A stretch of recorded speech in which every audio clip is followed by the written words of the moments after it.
Tu connais ce moment où ton cœur bat si fort que tu te demandes s'il va sortir de ta poitrine. Ce moment où tu es partagé entre la peur et la certitude qu'il faut parler, agir, dire non. C'est ça, la révolte intérieure. Elle ne commence pas par casser des murs d'or. Elle commence par briser des chaînes dedans. Et toi, quand as-tu ressenti pour la dernière fois cette petite voix qui disait « Cette fois, je ne me tairai pas ». Bienvenue à l'étape 5 de notre parcours, la révolte intérieure. Mais avant, rassure-toi d'avoir maîtrisé les 4 étapes précédentes.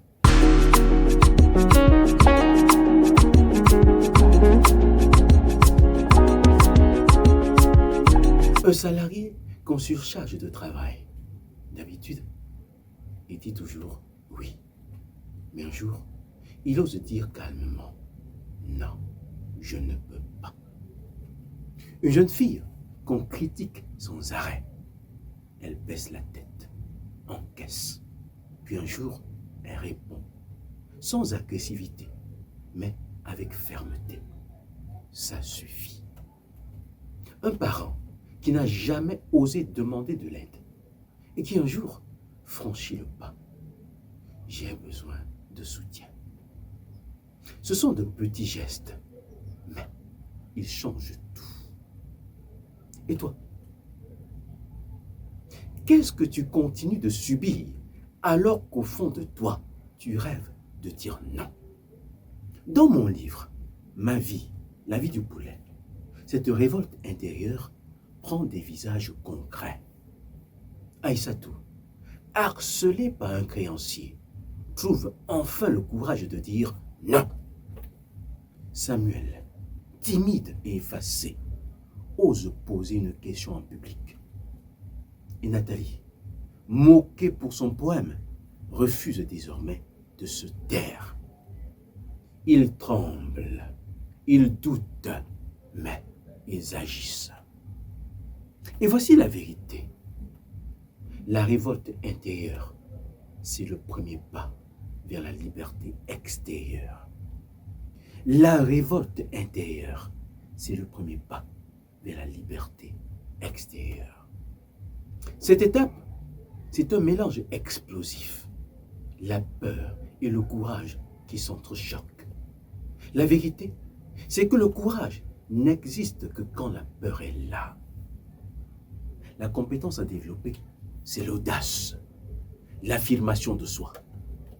Pas l'arrogance, non, pas la violence, mais la capacité de dire « Voilà qui je suis, voilà ce que je veux, voilà ce que je ne veux plus ». Quand tu oses, tu rompes avec l'habitude de subir. Tu arrêtes de vivre dans l'ombre. Et toi, est-ce que tu laisses encore les autres décider à ta place? Reste avec moi, parce que dans un instant, je vais te donner un exercice concret pour réveiller ta révolte intérieure. Voici ton défi pour cette semaine.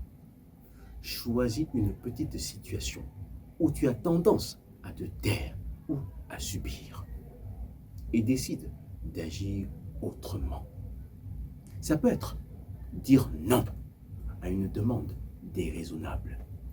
Ça peut être demander de l'aide au lieu de te porter seul. Ça peut être simplement exprimer ton opinion, même si elle est différente. Un geste, un mot, une action, et tu verras. Ta révolte intérieure commencera à grandir. Complète la phrase suivante et envoie-la à quelqu'un aujourd'hui. Ma révolte intérieure aujourd'hui, c'est que j'ai décidé de 3 points de suspension au lieu de subir. Ma révolte intérieure aujourd'hui, c'est que j'ai décidé de 3 points de suspension au lieu de subir. Voilà la 5e étape. Un conseil. Pour tirer pleinement profit de cette formation, il te faut le support de formation. Alors, commande-le maintenant sur WhatsApp. Chaque jour où tu refuses ta révolte intérieure, tu renforces tes chaînes. Mais le jour où tu oses dire non, même tremblant, tu commences à écrire une nouvelle histoire. Et ce n'est que le début. Alors, rejoins l'école de guérison des cœurs et des nations via notre chaîne WhatsApp. Tu trouveras le lien juste dans la section commentaires. Demain, je vais te montrer comment transformer cette révolte en une véritable force de reconstruction. Ce sera une étape décisive. Alors, à demain.